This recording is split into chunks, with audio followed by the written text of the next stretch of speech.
Ah, wala. Wala pa akong senators. Merong mga nagpahayag na interesado sila na magsama kami kung sakaling ako ay tumakbo at sila din ay tatakbo.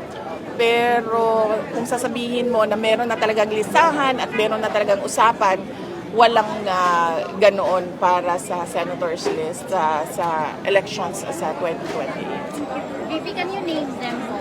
Yung nag-present na? Hindi ko sila papangalanan kasi unang-una, matindi at mainit ang politika ngayon. No? Lahat ng lumalapit, nakadikit, kaibigan ko ay hinaharas, tinatreten, pinafailan ng kaso, inaatake. So hindi ko sila papangalanan. Unang-una dahil dyan. Pangalawa, dahil kaming lahat ay presumptive candidates pa lang. Dahil wala pa namang filing ng candidacy.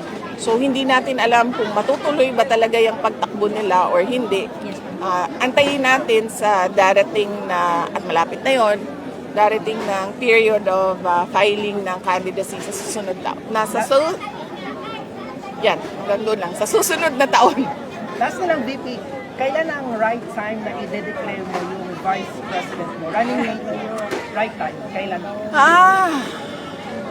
Depend kung ready, kung meron na, dahil sa ngayon wala pa naman akong vice president na candidate na kasama.